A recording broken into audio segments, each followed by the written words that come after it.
Himachal news 24/7।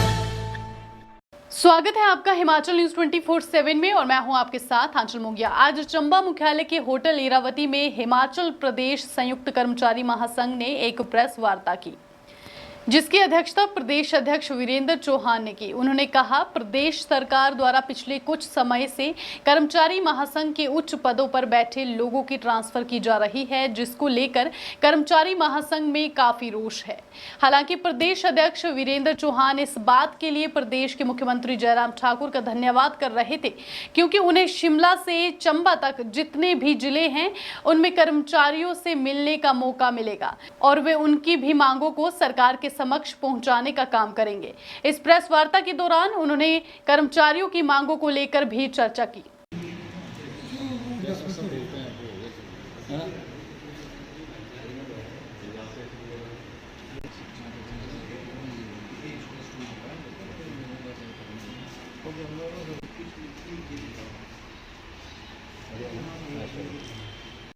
सो रहा है वो पता नहीं क्या कुछ हो जाएगा। भाई चैनल तो ऐसे प्राइवेट चैनल भी है हमारे पास ना, जो सरकार का एजेंडा चला रहे हैं।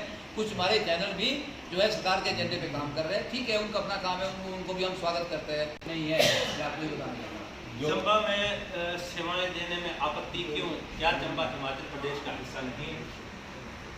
बिल्कुल कोई आपत्ति नहीं है। आपको बताऊं, परसों मुझे रिलीज किया, मैं किसी भी पॉलिटिकल आदमी को अप्रोच नहीं किया। आपको मैं ऑन रिकॉर्ड बता रहा हूँ, परसों मुझे रिलीज किया, मैंने कल अपनी बात रखी और कल मैंने रास्ता अपना वो क्या कहते हैं, मैंने कहीं बोला कि आपने शुरुआत में यही चीज बोली कि मेरा तबादला, मैंने स्वागत किया है और मैंने अपने परिचय में स्वागत किया, मुख्यमंत्री के उस बात का स्वागत किया है।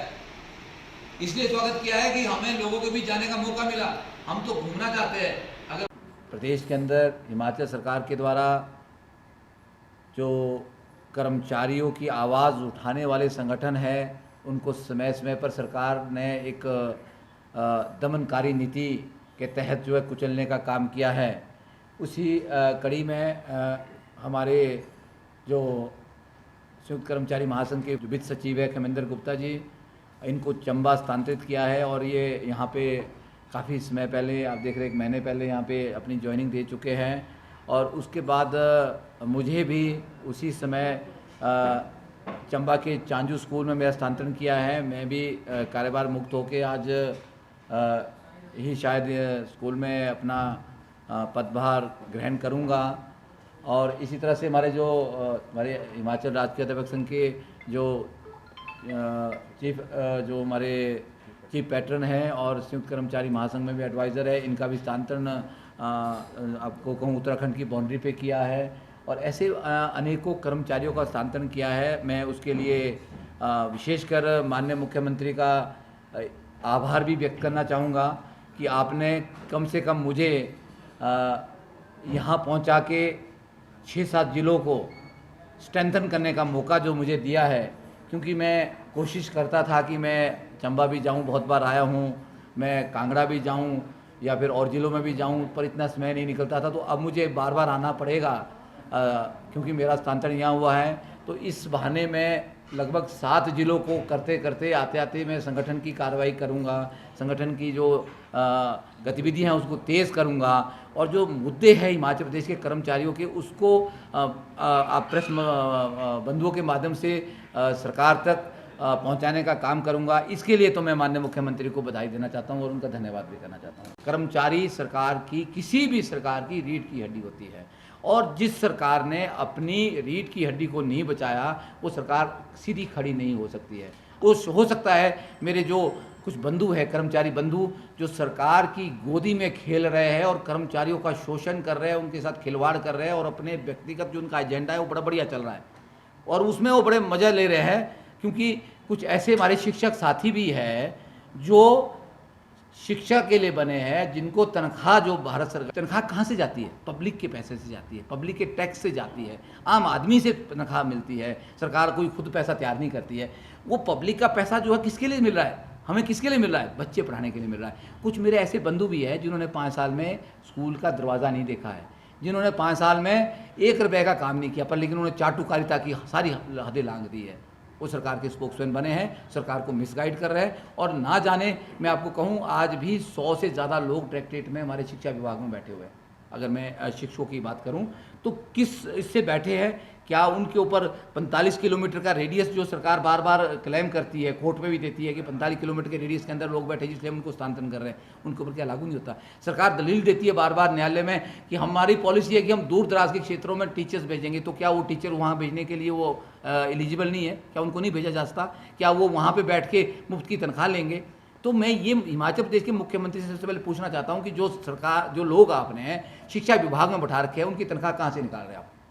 अगर उनकी तनख्वाह स्कूलों से निकल रही है तो वो स्कूलों में क्यों नहीं सेवाएं दे रहे हैं? ये आपकी सबसे बड़ी वीकनेस है। इस जो आप एडमिनिस्ट्रेशन आप चला रहे हैं, जो गवर्नेंस आपकी है, उस गवर्नेंस का सबसे बड़ा वीकनेस है कि फेलियर ये है कि बच्चों को नुकसान हो रहा है। आप कर्मचारियों को परेशान कर सकते हैं, लेकिन उनकी भावनाओं को, उनकी सोच को आप नहीं बदल सकते हैं। अगर कर्मचारी आज देखा जाए तो कर्मचारी चुप है। चुप होने का मतलब ये नहीं है कर्मचारी खुश है। समय आने पर जो है कर्मचारी जरूर जवाब देता है, जवाब देता आया है। ये हिमाचल का इतिहास गवाह है। इस बात को हम भूल नहीं सकते, इसको निकाल नहीं सकते हैं। मजबूरी क्या है, मैं मजबूरी आपके समक्ष कहना चाह रहा हूँ और ये माननीय मुख्यमंत्री तक ये बात पहुँचाना चाहता हूँ। माननीय मुख्यमंत्री, आपकी गवर्नेंस क्या है मैं ये बताना चाहता हूँ। एक डीए की नोटिफिकेशन आपने 9 फरवरी 2022 को की थी, जिसमें 28 से 31% का डीए, 3% डीए आपने बढ़ाया था। और वो डीए हमें मिलना कब था? 1 साल पहले मिलना था। 1 जुलाई 2021 से ड्यू था। अब आपका 1 साल होने जा रहा है। उसकी नोटिफिकेशन आपने 6 महीने बाद की, 9 फरवरी 2022 को।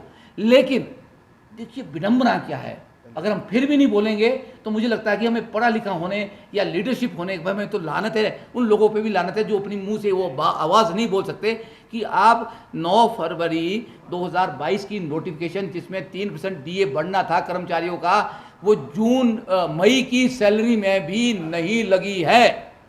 मई की सैलरी जो कर्मचारियों की बनी है, मई पेड इन जून, वो भी 28% डीए के साथ लगी है।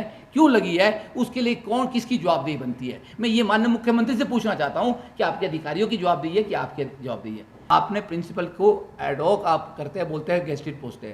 कोर्ट में तो जवाब आता है सरकार का कि ये तो क्लास 1 गेस्टेड है और 2017 ऑनवर्ड जो है अभी तक वो रेगुलेशन नहीं आपकी भी। जब ये रेगुलेशन हो गए तो आप क्या बोलेंगे? जब सारा जो रेगुलेशन के बाद रिवाइज होता है, फाइनेंशियली जो बेनिफिट मिलते हैं वो रिवाइज हो गए, फिर क्या एक नोटिफिकेशन सरकार ने निकाली है कि बाकी तो ठीक है, जो लीव इनकैशमेंट 300 मिलती है ना टीचर हर एम्प्लॉयज़ को रिटायरमेंट होने पे उसके पैसे मिलते हैं, कहते हैं वो रिवाइज नहीं होगी। वो जो आपने ले ली है ना पुराने रेट में जो ले ली है वही आप ले पाएंगे। वो क्यों नहीं रिवाइज होगी? जब आपका बेसिक रिवाइज हो गया, आपका स्ट्रक्चर ही सारा चेंज हो गया, तो आपको जो लीव इनकैशमेंट है वो नए रेट से मिलनी चाहिए। उसके लिए आप बोलते हैं नहीं मिलेगी। तो क्या जो पंजाब का पे कमीशन है वो 100% हमें दे दो, वही हम मांग रहे हैं। वो उसके लिए हिमाचल सरकार बाध्य है, उसके लिए हिमाचल सरकार बाध्य है, हम अलग से नहीं मांग रहे। तो उसके लिए कमेटी क्यों बैठानी थी? अगर कमेटी बैठा दी आपने तो कमेटी की रिपोर्ट भी आपके पास है। और रिपोर्ट क्या, उसको सार्वजनिक क्यों नहीं किया जा रहा? तो क्या आप दे रहे? क्या उस 2 साल का राइटर आप हटा रहे? क्या आप जो इनिशियल स्टार्ट हो कर्मचारी को दे रहे? क्या पंजाब के बराबर वेतन मान जो है 1/16 की डेट में कर्मचारी को मिल रहा है? ये हमारी मांग है। क्या 4/9/14 की बहाली पंजाब ने कर दी है? पंजाब ने पहले से दिया है, फिक्सेशन हुई है उनकी। क्या उस 4/9/14 को आप बहाल करें कर्मचारियों के लिए? क्या आप जो है जो कर्मचारियों का जो एरियर बनता है, अब सरकार तो इलेक्शन में जाने की तैयारी में ना, तो वो एरियर करोड़ों रुपए का है, कई हजार करोड़ का एरियर है। क्या सरकार उसको एक किस्त में दे रही है या 2 किस्त में दे रही है या 3 इंस्टॉलमेंट में दे रही है? तो कब दे रही है? कर्मचारी वो जानना चाह रहा है, उसकी आवाज़ कर्मचारी आज आपके समक्ष रख रहा है। जो कर्मचारी आंदोलन करेंगे उनको आप प्रताड़ित करेंगे, उनको सस्पेंड कर देंगे या ट्रांसफ़र कर देंगे। तो कर्मचारी अलाउंसेस की बात कर रहे हैं। हमारे अलाउंसेस आपको बताऊं 450 रुपये HRA, 200 रुपये CA, 250 रुपये, और पंजाब में 16% तक, 24% तक की वृद्धि होती है। मतलब 10,000 रुपये कम से कम कर्मचारियों के अलाउंसेस बनते हैं सेंट्रल गवर्नमेंट और पंजाब गवर्नमेंट के अंदर, सेंट्रल स्केल में। तो हिमाचल प्रदेश के कर्मचारी बड़े लंबे समय से 2006 से लेकर अलाउंसेस के रिवीजन की मांग आपसे कर रहे हैं। और पंजाब ने, आपको बताऊं मैं, पंजाब ने जैसे ही 6ठा वेतन आयोग लागू किया, उस वेतन आयोग के साथ उन्होंने अलाउंसेस भी लागू कर दिए, रिवाइज कर दिए। तो कर्मचारी उसकी मांग कर रहे हैं। हम उसमें कौन सी नई बात बोल रहे हैं, कौन सी गलत बात बोल रहे हैं? आपने कमेटी बनाई कि आउटसोर्स के लिए हम जो कमेटी बना रहे हैं, बड़े लंबे इसमें से कर्मचारियों का साथ एक बड़ा भारी हो, उनको बड़े बड़े सौपन दिखाए गए। आउटसोर्स कर्मचारी हिमाचल प्रदेश के अंदर 35,000 कर्मचारी, उनको हम नियमित करेंगे, पॉलिसी बनाएंगे। तो वो क्या वो कर्मचारी नियमित हो रहे? कर्मचारी पूछ रहा है, कर्मचारी जानना चाह रहा है, 35-40 हज़ार कर्मचारी जानना चाह रहा है कि आप कब हमें नियमित कर रहे हैं, कब पॉलिसी बन रही है। और आपने वो रूप भी देखा है और आने वाले समय में सरकार ने भी वो रूप देखा है। आने वाले समय में भी हम बड़ा उग्र आंदोलन करने वाले हैं। मैं आपको बताऊं, कर्मचारी बहुत ज़्यादा फ्रस्ट्रेटेड है, कर्मचारी बहुत ध्येय एनॉयड है। कर्मचारी को लग रहा है कि अगर सरकार किसी कार्यक्रम में 1 करोड़ रुपए खर्च कर सकती है तो क्या कर्मचारियों के देय लाभ को सरकार देने में क्यों आनाकानी कर रही है। जैसे मेरे अंत में जो जिसको मिलना है उसको मिलेगा। मैं आपको फिर एक मंच से कहना चाहता हूँ कि कर्मचारी अपने लाभ लेके रहेगा और इसी सरकार से लेके रहेगा। हिमाचल न्यूज़ 24/7 के लिए चंबा से जितेंद्र मेहरा की रिपोर्ट।